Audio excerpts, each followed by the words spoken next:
اکیلا مسافر ہے۔ مختلف رنگ برنگ کے کھانے کھائے ہوں اور کچھ سیلیبریشن کی ہے۔ بے شک ہمارے یہاں پہ روایت ہے کہ ہم عبادت جو ہے وہ دوپہر کو کرتے ہیں۔ یہ بھی بڑا پیارا وقت ہے دوپہر کو عبادت کرنے کا۔ تو آج جس موضوع کی طرف آپ کو لے کر جاؤں گا اور جس بات کو آپ کے لیے تیار کروں گا وہ یہ ہے، جی اٹھے یسوع نے کن لوگوں سے پہلی مرتبہ ملاقات کی۔ ہو سکتا ہے وہ آج آپ سے ملاقات کرے۔ جی اٹھنے کے بعد خداوند یسوع مسیح کن لوگوں سے ملاقات کرتے ہیں؟ سوال کیا ہے؟ جی اٹھا یسوع کن لوگوں کے ساتھ جی اٹھنے کے بعد ملاقات کرتے ہیں؟ صرف دو شخصیات ہیں جن سے خداوند یسوع مسیح نے ملاقات کی۔ باقی یہ جو چیپٹر آپ کے سامنے پڑھا گیا ہے، متن پڑھا گیا ہے لوکا کی انجیل 24ویں باب میں سے، یہاں پر دو مسافروں کا ذکر ہے اور یہ کہتے ہیں اپنے اسٹیٹمنٹ میں، اپنے بیان میں کہ صبح کا یہ واقعہ ہے لیکن کسی نے بھی یسوع مسیح کو دیکھا نہیں۔ آج ہم اس بات پر غور کریں گے۔ لکھا ہے، اور دیکھو اسی دن ان میں سے دو آدمی اس گاؤں کی طرف جا رہے تھے جس کا نام اماؤس ہے۔ وہ یروشلم سے قریباً 7 میل کے فاصلہ پر ہے۔ 7 میل کا فاصلہ، دو لوگ ہیں آپس میں باتیں کرتے جا رہے ہیں اور 7 میل کے اس سفر میں جو ان کا ہیڈ لائن ہے یا ان کی بریکنگ نیوز ان کے درمیان بنی ہوئی ہے یا ان کے درمیان جو ایک زبردست بات بنی ہوئی ہے، وہ موضوع گفتگو یہ ہے، یسوع مسیح جی اٹھا ہے۔ کیا موضوع ہے؟ یسوع مسیح جی اٹھا ہے۔ لیکن جتنے اس خوشخبری کو سن پائے تھے، جن میں خواتین، یسوع مسیح کے شاگرد اور رائی مسافر جنہوں نے یہ باتیں سنی تھیں، ان میں سے کسی نے بھی ابھی تک یسوع مسیح کو دیکھا نہیں تھا۔ یوحنا کی انجیل یہ بیان کرتی ہے کہ آج صبح ہی جب خواتین نے ان فرشتوں کی باتوں کو سنا جنہوں نے یہ کہا کہ وہ یہاں نہیں ہے بلکہ وہ جی اٹھا ہے اور تم سے پہلے وہ گلیل میں جائے گا، تم وہیں پر جاؤ اور اپنے بھائیوں سے، یسوع کے بھائیوں سے یہ کہو کہ وہ ان کو بتائیں کہ وہ جی اٹھا ہے اور گلیل میں ان سے ملاقات کرے گا۔ یہ پیغام فرشتوں نے خواتین کو دیا اور یہ خواتین میں سے کچھ خواتین دوڑ کر یوحنا اور پطرس کے پاس پہنچی اور ان سے کہا کہ وہ جی اٹھا ہے، قبر کا پتھر لڑکا ہوا ہے اور ہم نے یہ دیکھا ہے کہ دو جوان فرشتے، ایک متن میں لکھا ہے جوان فرشتہ، ایک میں لکھا ہے دو فرشتے، ایک سرہانے اور ایک پیندانے۔ یہ کانٹیکس جو ہے یہ بڑے اہم ہیں، ان کو سمجھنے کی ضرورت ہے۔ مریم مگدلینی جو اس وقت نہایت غمگین تھی، وہ یہ جاننا چاہتی تھی کہ خداوند یسوع مسیح کی لاش کون لے گیا ہے۔ ایک ہوا پھیلی، ایک ایسی بات خبر پھیل گئی کہ شاید اس کے شاگرد آئے، وہ یسوع کی لاش کو چوری کر کے لے گئے۔ اور یہ بھی خیال کیا جا رہا تھا کہ خداوند یسوع مسیح جو کہ حکومت نے اس قبر پر پتھر لگایا ہے اور اس نے کہا ہے کہ وہ مردوں میں سے جی اٹھے گا، اس بات کو جھوٹا قرار دینے کے لیے ہو سکتا ہے اس کی لاش کو کہیں چھپا دیا گیا ہو۔ مگر خداوند یسوع مسیح نے مریم مگدلینی کے جو ذہن میں باتیں تھی ان کو دور کرنے کے لیے آپ اس پر ظاہر ہوا اور اسے کہا کہ مجھے نہ چھو۔ میرے جو پہلی بات جو میں آپ کے سامنے رکھنا چاہتا ہوں، جی اٹھا یسوع جب دنیا میں تھا تو اس کو چھونے سے 12 سال کی خاتون نے شفا پائی۔ اس کو چھونے سے لوگ اپنے اندر زندگی حاصل کرتے ہیں۔ مسیح کو دیکھنے سے لوگوں کے دل اور سوچیں بدل جاتی ہیں، مگر جی اٹھنے کے بعد خداوند یسوع مسیح کو پہچاننا جو 3.5 سال تک مسیح کے ساتھ رہے ان کے لیے بھی مشکل تھا، کیونکہ اب یہ بدن جلالی بدن ہے۔ کبھی کبھار یہ سوال کیا جاتا ہے کہ کیا بات تھی کہ مریم نے یسوع مسیح کو چھونے کی کوشش کی اور یسوع نے چھونے نہیں کیا۔ اب یہ وہ بدن نہیں تھا جو چھویا جا سکے، اس لیے کیونکہ یہ جلالی بدن ہے اور اس جلالی بدن کو چھونا عام انسان کے لیے درست نہیں تھا۔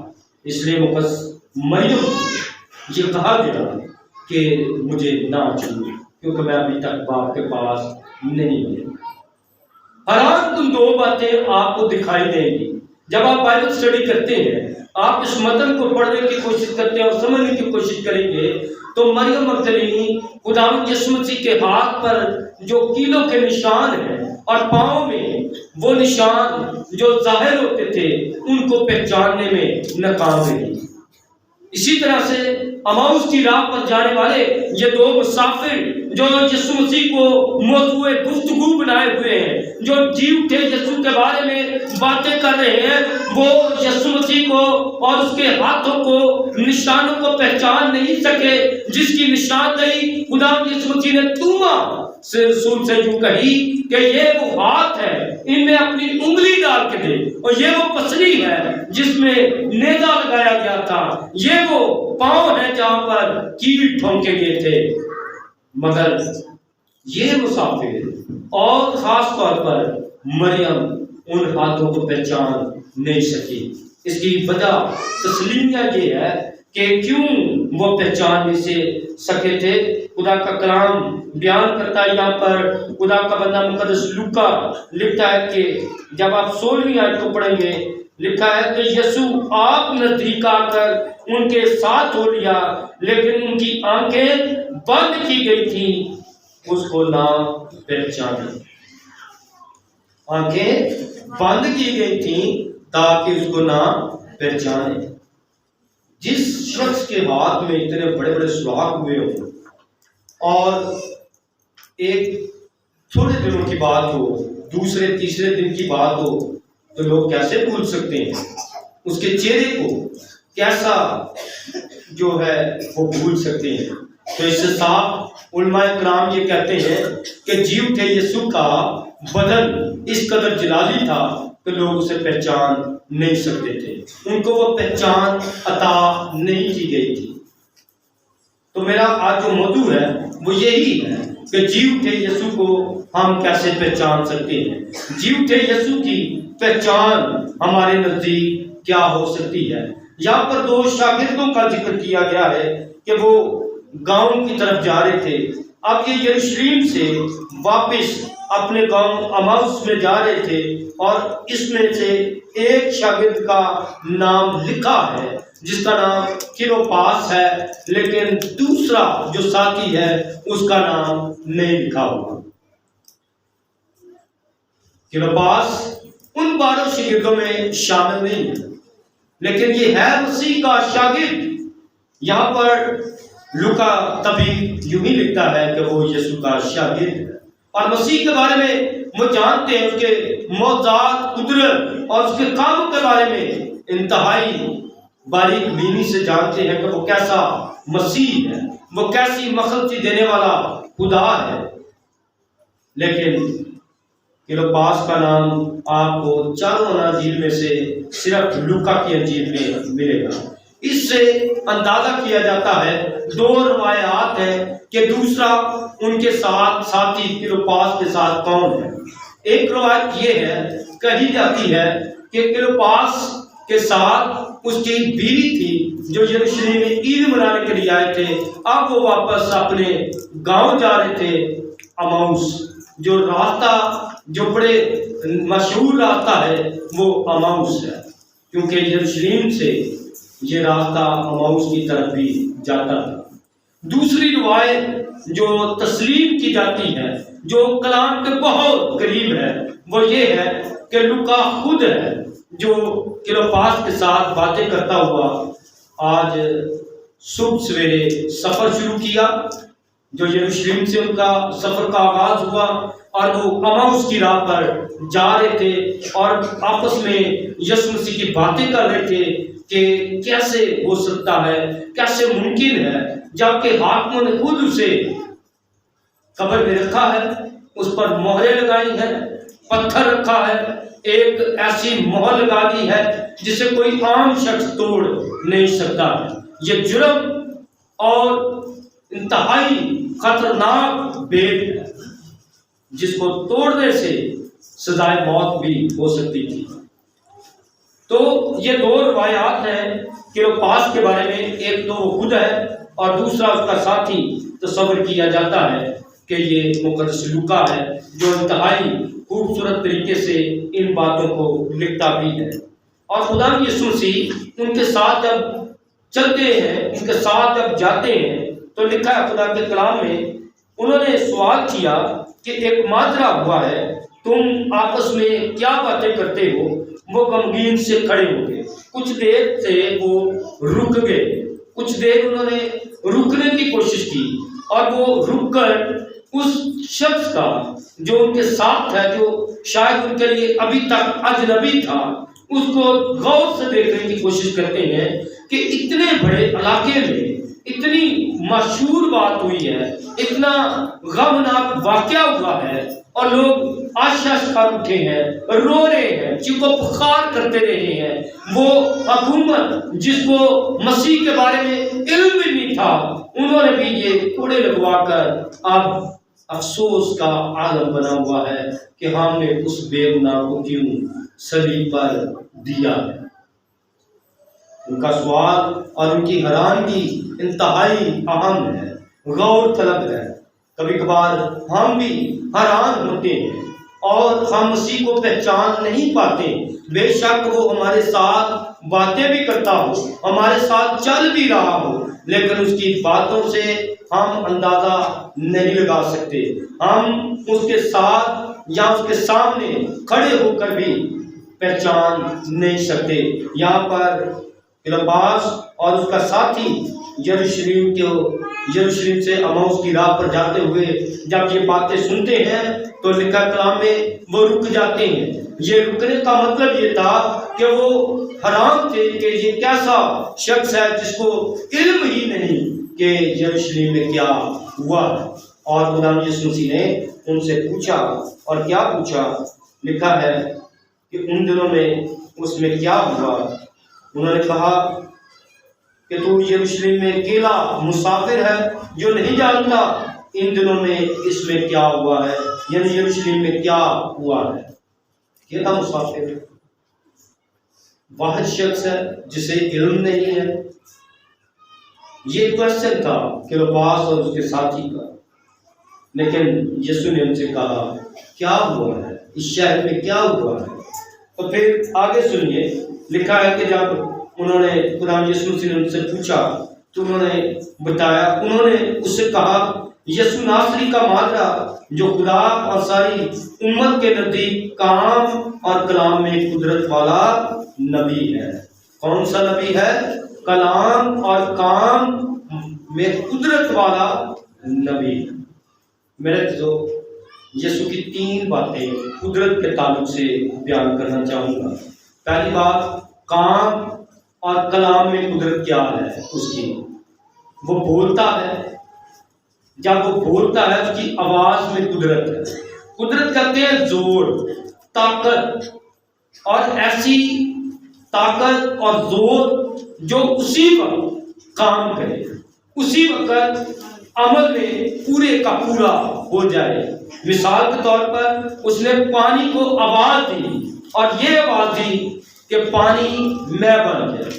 اس نے پانی پر چلتے ہوئے اپنی قدرت کا اظہار کیا کہ وہ پانی پر چلنے کا اختیار رکھتا ہے۔ اس نے ہوا اور پانی کو آواز سے ڈانٹا، کہا رک جا، تھم جا، اور وہ تھم گئے۔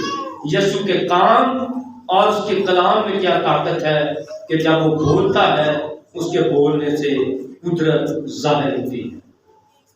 اس کے کاموں کی جب ہم بات کریں تو میرے تو یہ انجیل مقدس کسی طرح سے بھی خاموش نہیں ہے کہ اس نے جب بات کی ہے یا کوئی کام کیا ہے تو آسمانی خدا کی قدرت ظاہر نہ ہو، خدا کی طاقت اور خدا کی قوت ظاہر نہ ہوئی ہو۔ لوگ یہ مانتے تھے اور جانتے تھے کہ وہ قدرت کا خدا ہے، وہ قدرت والا نبی ہے۔ یہ قدرت والا نبی کیا کچھ کرتا ہے؟ دنیا میں رہ کر انسان کو معاف کرتا ہے۔ وہ قدرت والا نبی کاموں میں اس قدر عظیم ہے کہ وہ مردوں کو زندہ کرتا ہے۔ یہ جی اٹھا یسوع زندہ مسیح زندگیوں کے اندر قدرت کے ساتھ آج بھی کام کرتا ہے اور وہ ظاہر کرتا ہے کہ کس طرح سے ابھی تک اس کے اندر کوئی قدرت ظاہر ہوتی ہے۔ سوال یہ پیدا ہوتا ہے کہ جی اٹھا یسوع یہ قدرت اور کام میں بڑھ کر کام کرنے والا نبی ہماری زندگیوں میں بھی جی اٹھا ہے یا نہیں؟ اس کی آواز اور اس کے کام ہماری زندگی کے اندر بھی قدرت کا کام کرتے ہیں جیسے دوسرے لوگوں کے درمیان کرتے رہے ہیں۔ اگر آپ نے شخصی طور پر جی اٹھے یسوع کا کوئی تجربہ حاصل نہیں کیا تو 2023 میں آپ کو اس بات کے لیے تیار ہونا چاہیے کہ آپ اس قدرت والے نبی سے واقف ہوں، اسے پہچانیں، جی اٹھے یسوع کے پیچھے چلنے والے بن سکیں۔ میرے تو وہ بیان کرنے لگے، یہ مسافر بیان کرتے ہیں کہ یسوع ناصری کا ماجرا جو خدا اور ساری امت کے نزدیک کام اور کلام میں قدرت والا نبی تھا۔ مسیح آپ پر خاموش نہیں، مسیح نے ان کو منع نہیں کیا، ان کو یہ نہیں کہا کہ میں جی اٹھا ہوں اور میرے بارے میں ایسی باتیں نہ کی جائیں، بلکہ مسیح نے ان کے علم میں اضافہ کیا۔ اور کیسے اضافہ کیا؟ جب آپ خدا کے کلام میں سے پڑھتے ہیں تو یہاں پر لکھا ہے، جب 27ویں آیت کو پڑھیں گے، 26ویں اور 27ویں آیت کو، جو اسی قدرت والے نبی اور کام میں قدرت والے نبی کی جب وہ باتیں کرتے ہیں تو مسیح نے ان کے ساتھ کیا باتیں کی۔ لکھا ہے، کیا مسیح کو یہ دکھ اٹھا کر اپنے جلال میں داخل ہونا ضرور نہ تھا؟ پھر موسیٰ سے اور سب نبیوں سے شروع کر کے سب نوشتوں میں جتنی باتیں اس کے حق میں لکھی ہوئی ہیں وہ ان کو سمجھا دی۔ میرے تو یسوع مسیح نے موسیٰ، نبیوں اور پھر لکھا ہے کہ جتنی باتیں اس کے حق میں لکھی ہوئی تھی وہ ان کو سمجھا دی۔ یہ جو سفر شروع ہوا تھا یروشلم سے اماؤس کی راہ کی طرف جاتے ہوئے، گاؤں کی طرف جاتے ہوئے 7 میل کا جو سفر ہے، اس میں خداوند یسوع مسیح آپ کو بڑے ایکٹیو نظر آئیں گے۔ خداوند یسوع مسیح کی منادی، خداوند یسوع مسیح کا بیان آپ کو نہایت ہی سنجیدہ نظر آئے گا۔ ان لوگوں کے اندر جب خداوند یسوع مسیح کے قدرت والے کام کے بیان کام کرتے ہیں تو پھر آپ کو اندازہ ہوگا کہ کس قدر ان کی زندگیاں اور زیادہ تبدیل ہونے والی تھی۔ مسیح نے ان سے کہا کہ کیا مسیح کو یہ دکھ اٹھا کر اپنے جلال میں داخل ہونا ضرور نہ تھا؟ موسیٰ نے یہ کہا، اور کیا کہا تھا؟ جب آپ پڑھیں گے گنتی کی کتاب اس کا 21واں باب 4 آیت سے 9 آیت تک، تو یہاں پر ایک واقعہ ہے جب بنی اسرائیل قوم باہر نکلتی ہے مصر سے، تو جو نافرمان تھے ان کو سانپوں نے کاٹ لیا، اور ایسے سانپوں نے کاٹا جن کے کاٹنے سے بدن کے اندر آگ کی سڑن جیسے محسوس ہوتی ہے۔ ان سانپوں کا زہر اس قدر زہریلا تھا کہ بہت سارے لوگ ایسے ہی بدن سمیت جل کر انتقال کر جاتے ہیں، مر جاتے ہیں۔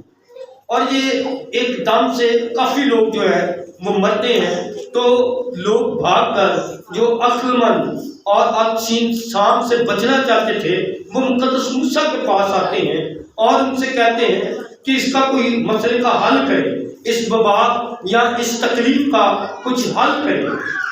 تو مقدس موسیٰ ایک پیتل کا سانپ بناتے ہیں اور وہ بلی پر اس کو چڑھا دیتے ہیں اور منادی کروا دیتے ہیں کہ جو کوئی شخص اس پیتل کے سانپ کو دیکھے گا، اگر اس کو کسی آچھی ناگ نے یا آچھی سانپ نے کاٹا ہے، وہ اس پیتل کے سانپ کو دیکھے گا تو وہ بچ جائے گا۔ اور ایسا ہی ہوا، جن جن لوگوں نے اس سانپ کو جو پیتل کا بنایا گیا تھا دیکھا، وہ لوگ بچ گئے، ان کو اوپر موت نازل نہیں ہوئی۔ تو یہ مقدس موسیٰ کے زمانے کی بات کی گئی ہے، اور یہاں پر مقدس موسیٰ کی بارے میں بھی بات کی گئی ہے کہ کیا موسیٰ نے ایسا نہیں کہا تھا؟ جب آپ 27ویں آیت کو دیکھتے ہیں، لکھا پھر موسیٰ سے اور سب نبیوں سے شروع کر کے سب نوشتوں میں جتنی باتیں اس کی آنکھ میں لکھی ہوئی ہیں وہ ان کو سمجھا دی۔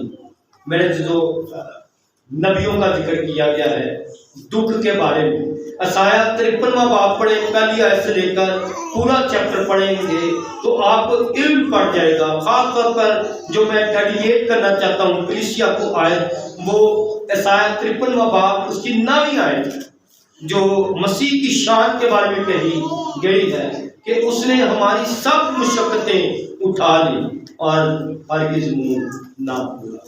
اس نے ہماری خاطر دکھ اٹھایا، اس نے ہماری خاطر کوڑے لگوائے اور پھر بھی وہ خاموش رہا۔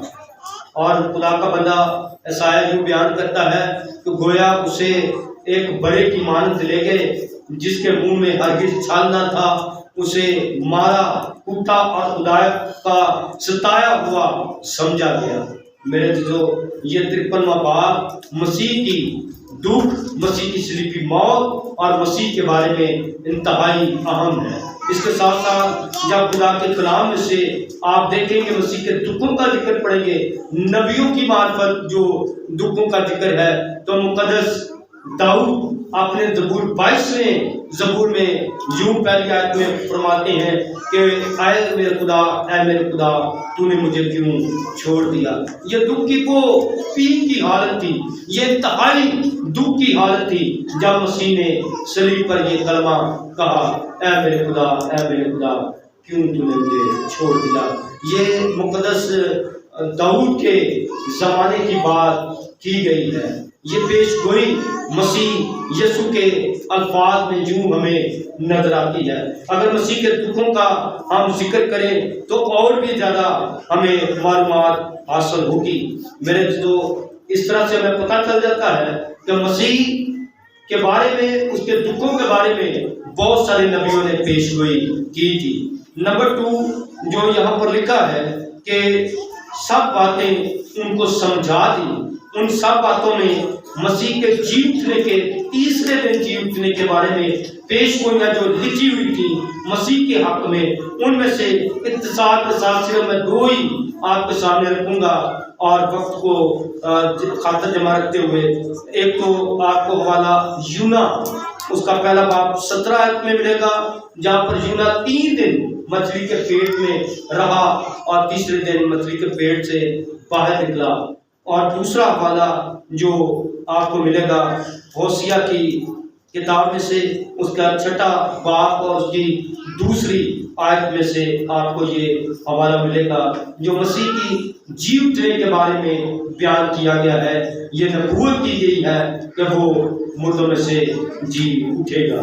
تیسری اہم بات جو مسیح نے ان کو سمجھائی جو میرے نزدیک ہے وہ یہ ہے کہ جیتے یسوع کی منادی یسوع کے نام سے کی جائے گی۔ یہ 3 اہم باتیں ہیں جو مسیح نے ان کو سمجھائی۔ بے شک وہ زخمی ہاتھوں کو پہچان نہیں سکے تھے، بے شک وہ جی اٹھے یسوع کو چہرے سے پہچان نہ پائے تھے، لیکن کلام یہ کہتا ہے ان کی آنکھیں بند کی گئی تھیں، اس لیے وہ یسوع مسیح کو پہچان نہیں سکے تھے۔ پھر آج کی کلیسیا جن کی آنکھیں کلام کے وسیلہ سے کھلی گئی ہیں، کیا وہ مسیح کو پہچان پا رہی ہیں؟ کیا ان کے اندر وہ پہچان بخشی گئی ہے؟ جس طرح سے خدا کا کلام بیان کرتا ہے کہ انہوں نے راہ پر چلتے ہوئے خدا یسوع مسیح نے ایک عظیم بائبل اسٹڈی دی، پرانے عہد نامہ میں سے، توریت اور زبوروں میں سے ان کو ایک اہم اور انبیاء کے صحائف میں سے اسٹڈی بخشی۔ جب ہمارے پاس ایک مکمل خدا کی کتاب موجود ہے، مکمل خدا کا کلام موجود ہے، تو کیا ہم پھر ان باتوں کو سمجھ پاتے ہیں، یا پھر ہم بھی صرف سفر بھی کیے جا رہے ہیں، یا پھر ہم صرف یسوع مسیح کے بارے میں باتیں ہی کرتے جاتے ہیں؟ تو دو خیال آپ کے سامنے رکھنا چاہتا ہوں کہ ہم اس موجودہ دور میں، آج کل میں، مسیح یسوع کو پہچاننے کا بہترین ہمارے پاس ٹول کیا ہے، یا بہترین طریقہ کیا ہے؟ وہ یہ ہے خدا کا کلام جو ہمیں رہنمائی بخشتا ہے۔ اور کیا رہنمائی بخشتا ہے میرے دوستو؟ پہلی بات جو آج آپ کے لیے ایک طرح کی ایکسرسائز بھی ہو سکتی ہے، لکھا ہے خدا کے کلام میں، جب 32ویں آیت پڑھیں گے تو لکھا ہے، بلکہ 30ویں آیت سے پڑھیں گے، اس پر ان کی آنکھیں کھل گئی اور انہوں نے اس کو پہچان لیا اور وہ ان کی نظر سے غائب ہو گیا۔ انہوں نے آپس میں کہا، جب وہ راہ میں ہم سے باتیں کرتا اور ہم پر نوشتے کا بھید کھولتا تھا تو کیا ہمارے دل جوش سے نہ بھر گئے تھے؟ یہ ہے باتیں۔ پہلی بات، جب ہم خدا کی باتیں کرتے ہیں، جیسے کہ جی اٹھنے کی باتیں کرتے ہیں، تو اپنے آپ کو چیک کیجئے، اپنے آپ کو ٹیسٹ کیجئے، کیا آپ کا دل ایسی باتیں کرنے کے وسیلہ سے آپ کے دل میں جوش پیدا ہوتا ہے؟ روحانی جوش، جسمانی جوش کی بات نہیں کر رہا میں، بلکہ روحانی جوش پیدا ہوتا ہے۔ کیا اس طرح کے ہماری زندگی کی طبیعت جو ہے وہ بدلنے کی، جو کلام قدرت کا کلام ہے وہ ہماری طبیعت کو بدل دیتا ہے۔ دوسری بات جو خدا کے کلام میں سے ہمیں مسیح کو پہچاننے کے لیے بخشی گئی ہے، وہ یہ ہے کہ کیا ہم پر خدا کے کلام کے بھید کھلتے ہیں، یا پھر ایسے ہی بند ہی پڑے رہتے ہیں؟ اگر یہ دونوں حالتیں آپ کے ساتھ ہوتی ہیں، یعنی خدا کے کلام کی باتیں سن کر آپ کے دل میں جوش پیدا ہوتا ہے، یا پھر آپ جب خدا کے کلام کو پڑھتے ہیں، سنتے ہیں، تو اس کے کلام کے نوشتوں کا بھید آپ پر کھل جاتا ہے، تو پھر آپ سمجھ لیجئے آپ مسیح کو پہچاننے میں کامیاب ہیں۔ ایک کامیاب مسیحی یوں اپنی زندگی بسر کر سکتا ہے کہ وہ جی اٹھے یسوع کو پہچانے۔ میرے جو خداوند چاہتا ہے، مسیح یہ چاہتا ہے کہ ہم یسوع مسیح کو پہچانے، اور کس طرح سے ہم اس کو پہچانے؟ لکھا ہے کہ ان کی آنکھیں کھول دی گئی۔ خدا کے کلام میں سے ایک بار پھر آپ کے لیے، آپ کی رہنمائی کے لیے باتیں کو رکھنا چاہوں گا۔ 21ویں آیت میں لکھا ہے، اس پر ان کی آنکھیں کھولی گئی اور انہوں نے اس کو پہچان لیا اور وہ ان کی نظر سے غائب ہو گیا۔ میرے دوستو، اگر ہماری آنکھیں نہیں کھلی تو آج موقع اور وقت ہے ہم اسی سے کہیں کہ خداوند تو ہماری آنکھیں کھول دے۔ دوسرا خیال جو آپ کے سامنے رکھنا چاہتا ہوں، ان مسافروں نے جو کلوپاس ہے اور شاید مقدس لوکا ہے، انہوں نے شام ہونے پر مسیح یسوع کو اپنے گھر میں دعوت دی کہ وہ شام چونکہ ہو رہی ہے، اس لیے آپ ہمارے ساتھ رہیں، ہمارے گھر چلیں، ہمارے ساتھ کھانا کھائیں۔ میرے جو کلوپاس اور مقدس لوکا نے یسوع مسیح کے لیے اپنے گھر کو کھول دیا، اور یسوع مسیح نے بھی ان کے لیے ان کی آنکھوں کو کھول دیا۔ بغیر دعوت دیے یسوع مسیح آپ کی آنکھوں کو نہیں کھولے گا۔ جس طرح سے کلوپاس نے خدا یسوع مسیح کو انسسٹ کیا، لکھا مجبور کیا کہ وہ ان کے ساتھ گھر چلے اور ان کے ساتھ کھانا کھائے۔ اگر آپ بھی چاہتے ہیں کہ مسیح آپ کے ساتھ رفاقت رکھے، آپ اس کو دعوت دیں کہ وہ آپ کے گھر میں، گھر سے بعد آپ کے دل میں آئے اور وہ آپ کی روحانی آنکھیں کھول دے گا تاکہ آپ مسیح کو پہچان سکیں۔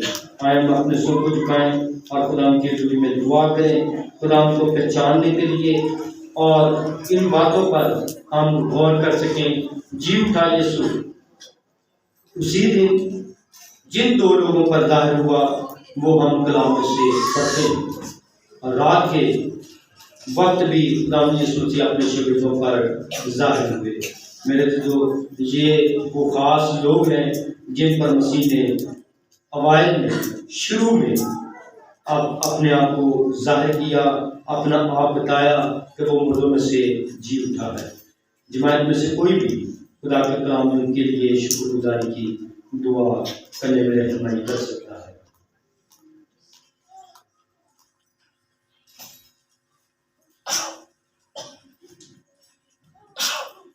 آسمان و زمین کے مالک مسیح یسوع میں ہمارے خدا باپ